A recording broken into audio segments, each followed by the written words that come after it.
Hello, folks. Welcome back to the channel. It is your host that does the absolute most, Spiritual Intellectual 777 here once again, coming at you guys from the House of Greatness. And today, what I'm going to be talking about is not having expectations.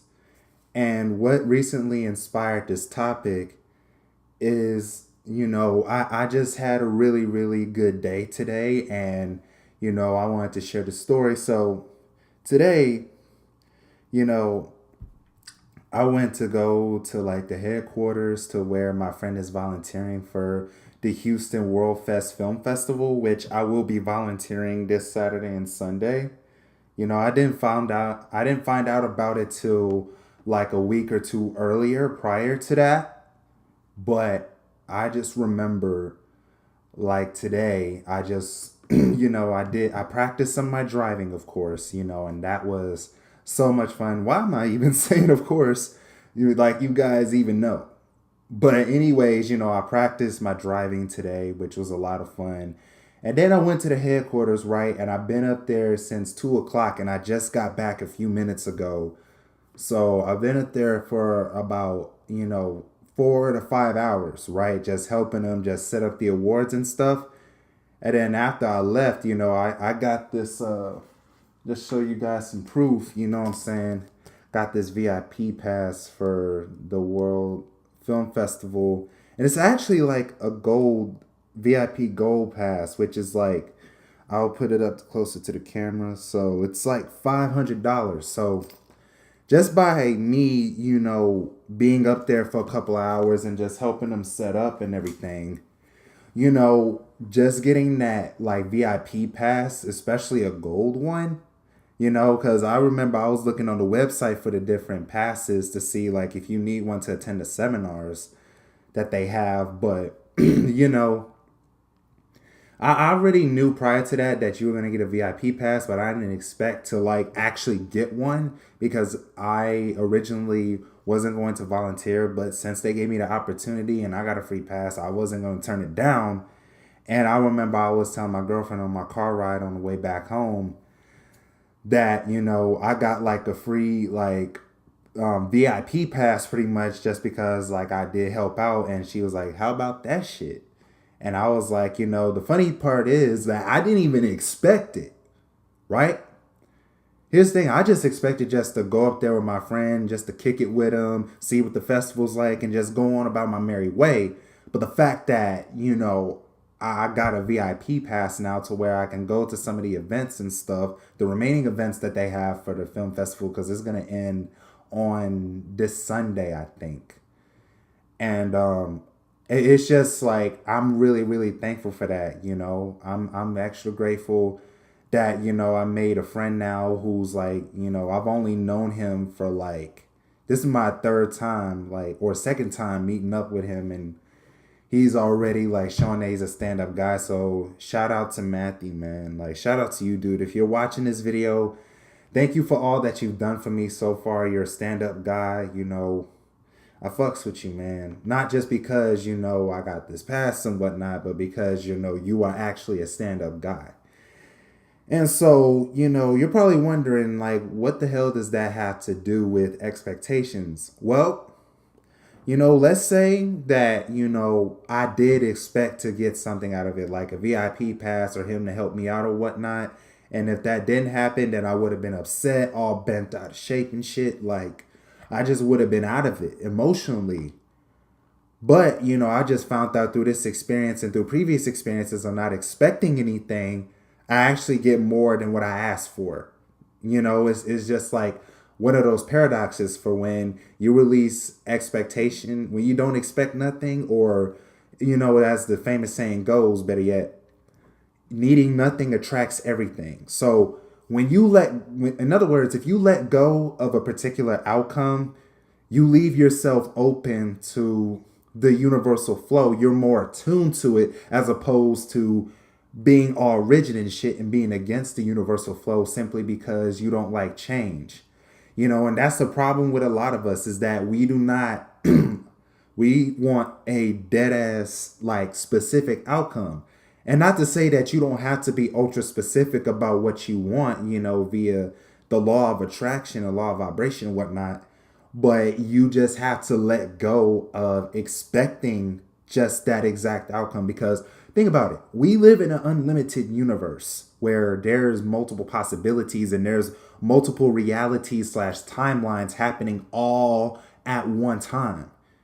But but the difference is you can choose to deliberately take your focus away from certain timelines and put your focus on another part of timeline, another set of timelines, right? That's the thing. That's the cool thing about it, is that although we have all these different timelines that we're a part of simultaneously, we get to choose which ones that we give our focus and energy to. So you know what I mean? You gotta let go of expecting things, because when you expect things, you set yourself up for disappointments. And unless you expect things from people and the outside world, the happier you'll be. It's just that simple. And you just have to literally make a deliberate decision that, okay, from this point forward, I'm going to set my intentions out there and I'm going to do what I need to do on my end to make sure that I manifest my dreams and my goals. But I'm going to let go of the outcome and just let, God slash the universe handle it, and my angels and my spirit guides. So it's a balance, guys. It's a balance of taking action on your part and then just kicking back and relaxing, and letting the angels do their thing and letting God slash the universe slash the divine do its thing to help assist you in propelling you forward.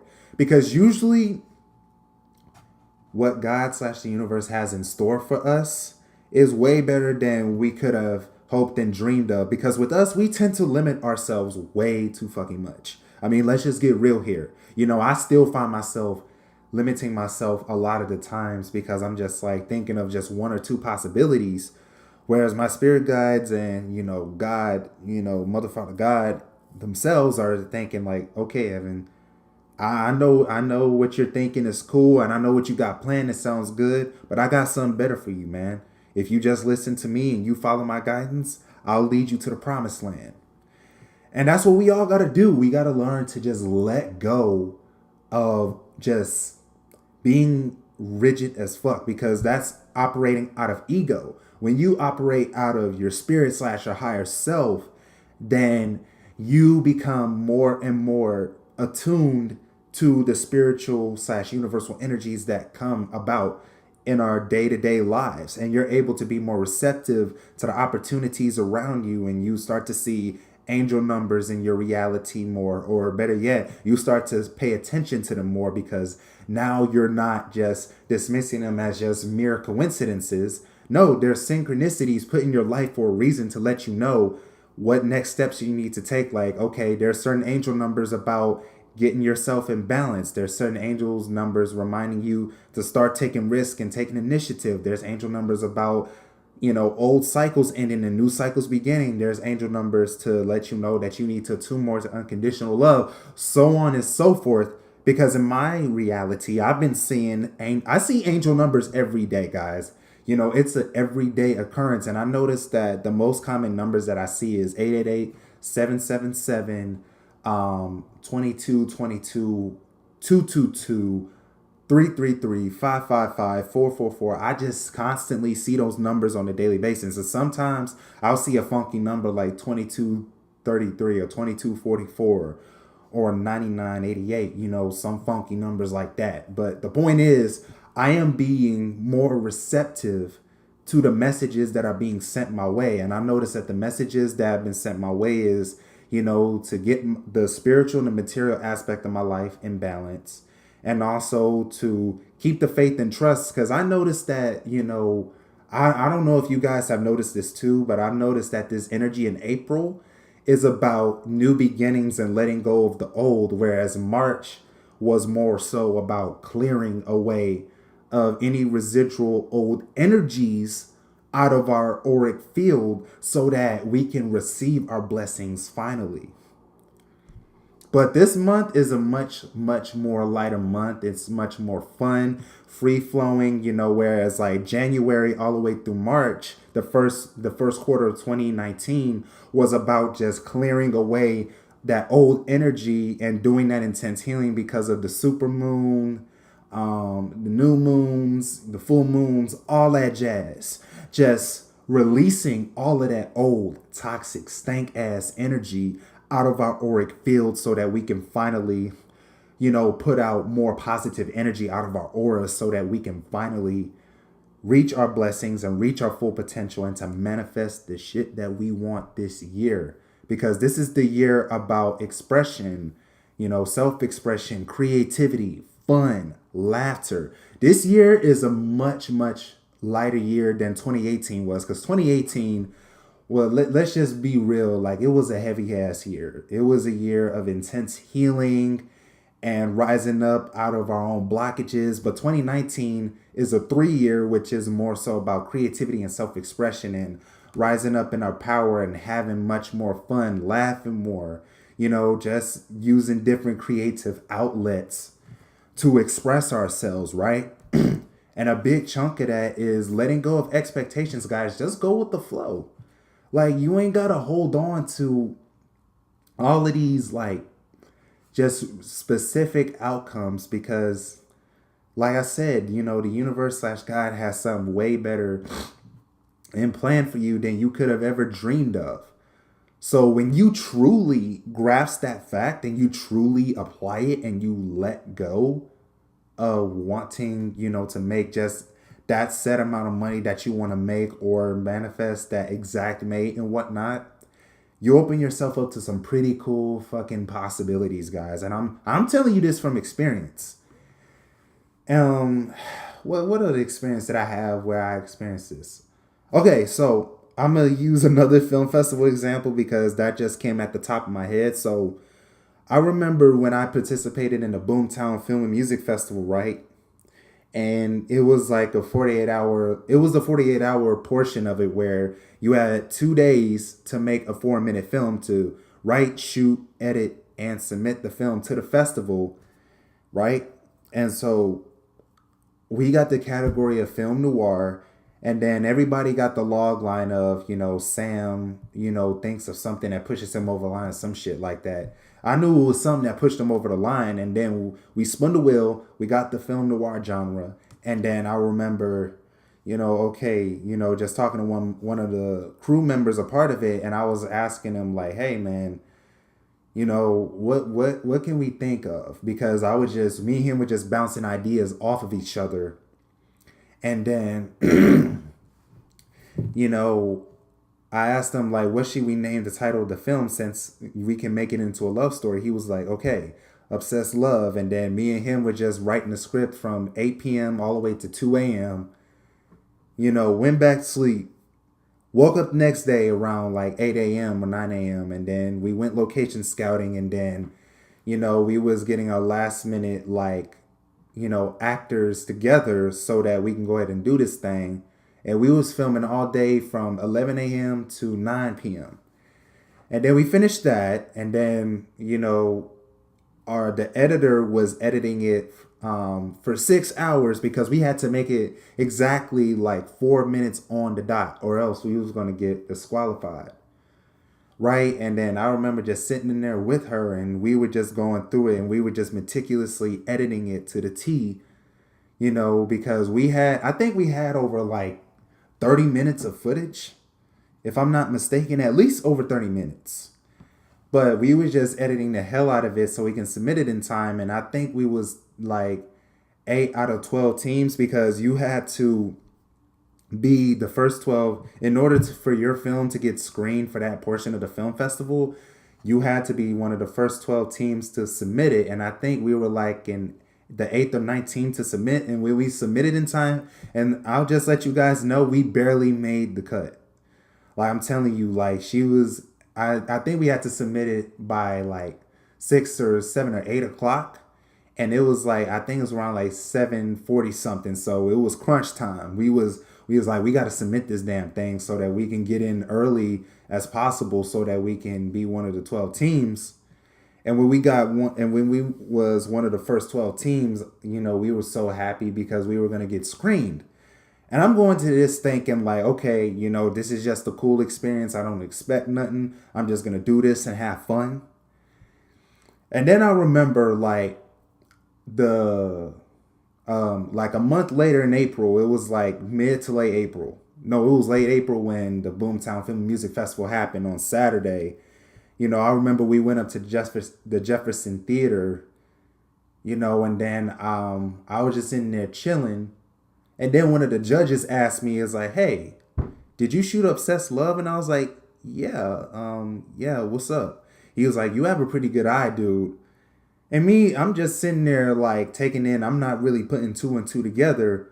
But by the time, the award ceremony happens after all the screenings of the films, it turns out we won third place. And I was like, whoa, damn, we actually won something. Like, this is my first film festival, and I'm already getting an award along. Our team is already getting an award. It was my first time. I'm not sure if it was like their first time as well, but it was my first time ever, winning an award with the team at a film festival. And that was one of the coolest experiences of my life. And then, I remember like they were calling me to go do the speech. I was like, all right, fuck it. I'll go do the speech.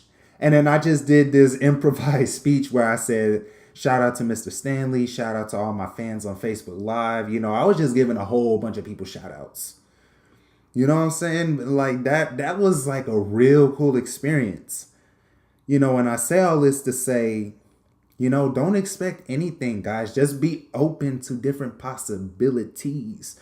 And I know I'm being hella redundant right now, but when you truly do that, like this, not even the sky's the limit for you. I mean, there's pretty much no limits at all. I don't even know who the hell coined that term, the sky's the limit, because the sky is not the freaking limit. It's your own mindset that is your limit. And when we rigidly cling on to one or two possibilities, that means we have a limited mindset and we're putting ourselves inside of the box. When in reality, the box does not exist at all, because we are the soul inside of this temporary human vessel to have specific experiences and to learn and to grow and to expand. So by the time we go back home, we have we would have learned our lessons. But, you just have to really be just like open-minded. And you do this by, literally just sitting with your ego and letting your ego know like, hey, I appreciate everything that you've done. I appreciate you keeping me safe and sound. And I want you to know that I love you unconditionally. But now it's time for you to relax, and it's time for my higher self to step in. Because you have to let your higher self step in order for you to truly rise up into your full potential. And you can't master yourself if you're constantly running off ego. You know what I'm saying? And you have to learn to keep those emotions in check. When things don't go your way, you have to resist that urge as best you fucking can to be angry and pissed off and annoyed. I'm still working on that myself. I'm not saying that I'm perfect, but I am saying, the more that you work at it, the more you'll learn to master yourself, on all levels, because now you're not letting outside circumstances determine how you truly feel, and that's another thing that I want to cover in this video, excuse me, is to just really, really, really just grasp the fact that, you can't let others control your emotions for you. You have to learn to control your emotions, right? Because way too many of us, we let the outside world be our puppet master, right? We're watching the news with all these negative ass news stories about somebody getting shot or stabbed up or raped or kidnapped. It's like these big media conglomerates just keep pushing out all of this negative media. Why? So that they can keep us under control. They want to keep us on a low vibration so that we don't truly rise up into our true potential. And when you're in that fear state, you're not able to question reality because you're so preoccupied in surviving and trying to protect yourself to the point where you don't question a damn thing. You just go along with what's considered normal. And fear and living in fear all the time and stress and anxiety has been normalized in our society, especially in the West. You know, if you're watching this and you live in America, you know exactly what I'm talking about. Like, you know, you go into work, most people are stressed the fuck out. You go out into public and while you're just running errands or some shit, most people are stressed the fuck out because of like a bill they didn't pay in time, or they have to go to a doctor's appointment, they have to make these student loan payments. Whatever the case is, you know, most people have gotten so comfortable and being stressed all the time that they look at anybody that's in a natural calm state, that's truly calm and happy and content within themselves. You know, they tend to look at those people like they're crazy because they're like, dude or girl, how can you be happy when all this bullshit's going on? Well, because I choose not to focus on that bullshit in the first place. Now, with me, I've never really watched the news. So, like, in when I did watch snippets of it, I'm just sitting there like, bruh, really? Like, why are they just promoting all this negative ass bullshit? Like, why?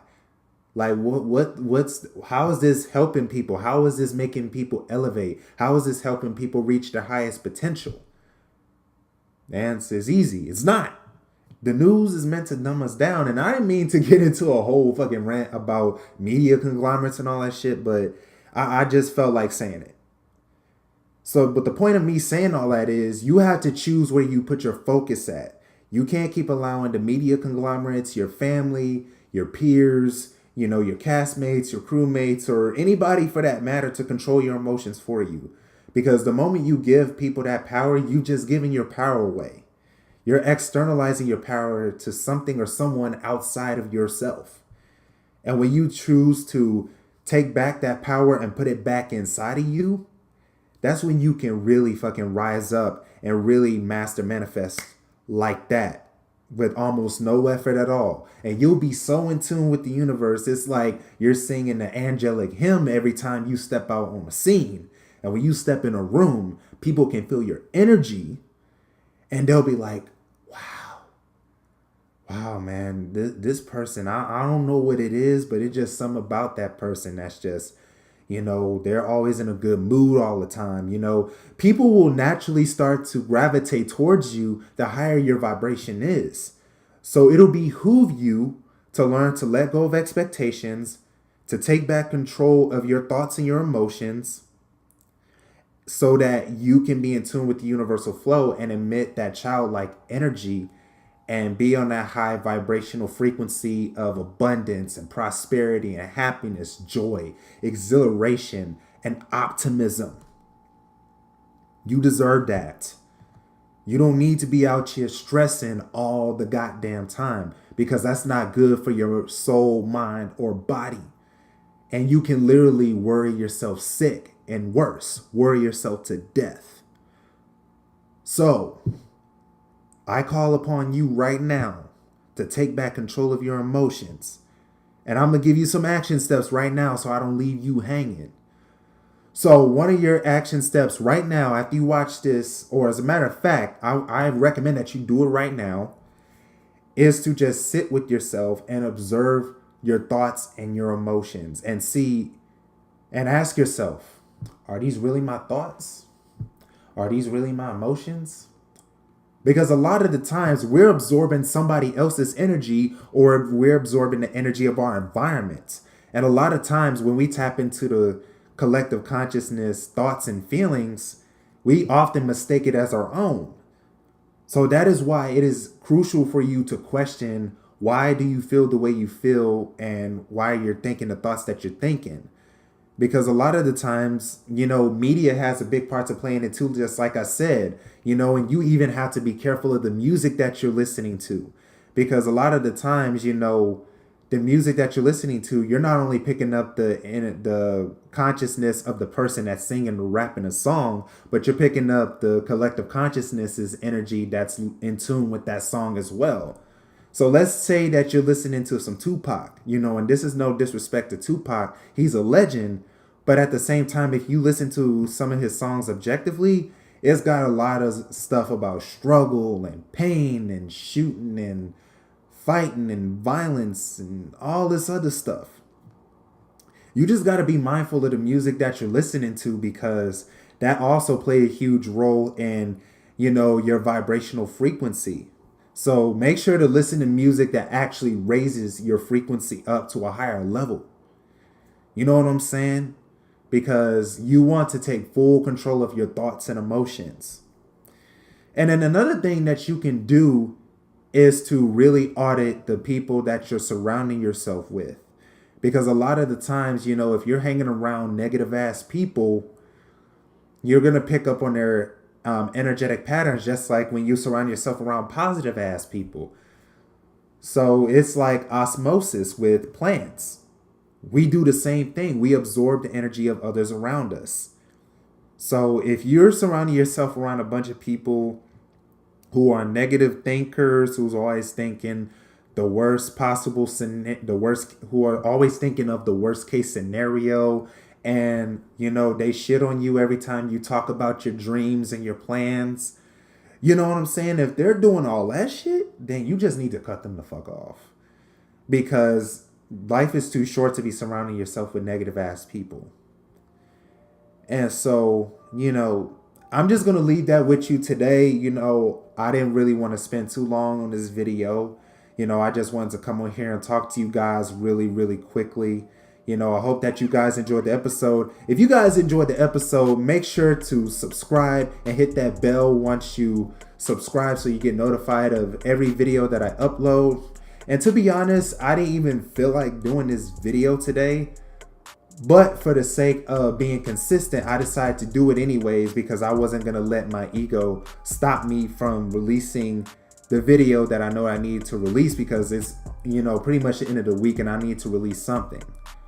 And also make sure to smash the hell out of that like button. Make sure to leave a comment, by time stamping your favorite part of the video.